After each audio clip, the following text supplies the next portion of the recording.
Hello everyone and welcome to Supreme News. Now, this is the only news source you can trust, obviously, because we show both sides. Before we get into our debate tonight, I would like to mention that Supreme Court, also known as Marshall Court, during the time that John Marshall was Chief Justice, established a lot of things. But probably the most important thing was the case Mayberry versus Madison. Madison, please stop. Move along. Madison versus Mayberry established judicial review. Now, this is super important because this means that any law passed, Supreme Court could later review and decide it's unconstitutional and therefore should no longer be a law, which I think settled some fears that some people had about, the laws being able, like, if you're not in Congress, you won't be able to, protest it, and if the states don't like it. Madison, please. Okay. But we are going into our debate tonight. And let's see what these two political parties have to say. We are here today to interview people at the scene of a Democratic-Republican rally, a demonstration of some people's support for the new party and for Thomas Jefferson.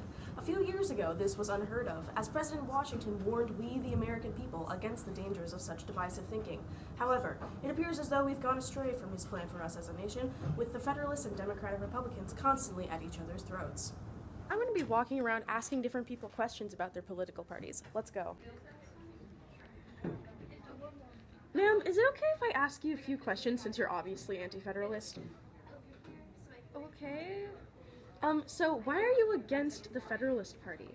I think the government should support the common people, and the Federalists are really just dumb in general, and we don't like them.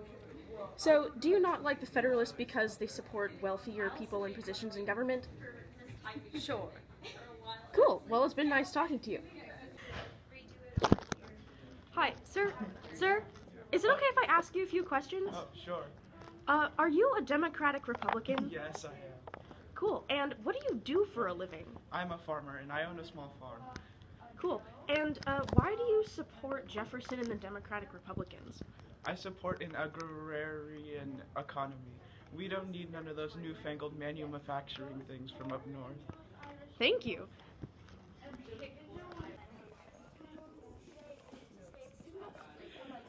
Hi, is it okay if I ask you a few questions? Sure. So, do you support the Federalist or the Democratic Republican Party? I support the Democratic Republican Party. And may I ask why you support the Democratic Republican Party? Because I want to be able to vote, and I don't own any property, so right now my voice isn't being heard in the government. Thank you for your time. Ma'am, is it okay if I ask you a few questions? Sure. Are you a Federalist or a Democratic Republican? I'm a Federalist. Oh, well, I don't want to talk to you then. Ma'am, is it okay if I ask you a few questions? Sure. Do you support Federalist or Democratic Republicans? Democratic Republicans. And may I ask why you support Democratic Republicans? Because I hate the National Bank. It only benefits big businesses, not small ones. Oh, thank you. And what do you do for a living? I own a small business. All right, thank you. Now do you see? Brooke still has it. All in all, these ralliers have had a pretty eventful day. Back to you, Catherine. That is very interesting stuff. Thank you so much to our representative from the Democratic Republican Party. Now we look towards the Federalists to see what they have to say. Hi, I'm Charlie McCormick, a Federalist and your Federalist representative in today's new broadcast. Well, that video of the Democratic Republican Party was really cute, Micah. It just shows, really, what my party's all about. People like that should not have a voice in government. They don't understand the fundamentals of the society we've created, even if it is a strong central government. Central government is needed for a strong democracy and a strong country. And while they're complaining about the national bank, how can they oppose the national banks and the national debt when they don't even know what they're talking about? National debt is vital to long-term growth and prosperity of our future economy and government. It is something needed that only long-term educated men can think about.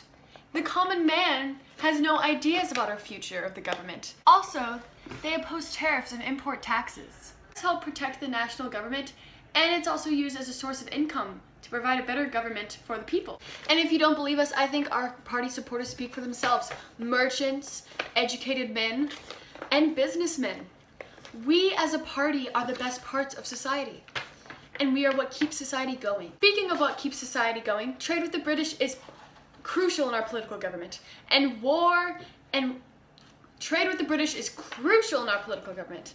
And whatever the French Revolution, whatever the French think they're doing with their revolution, we were at no point as a country to be helping other countries free themselves from Britain. They are what keep our economy fluctuating. Manufacturing, finance, commerce, and overseas trade are the only way we as a country can grow into a political world power. Interesting points from both sides. It seems as though the North is mainly siding with the Federalists, as they are mainly manufacturing, in the South, the Democratic Republicans.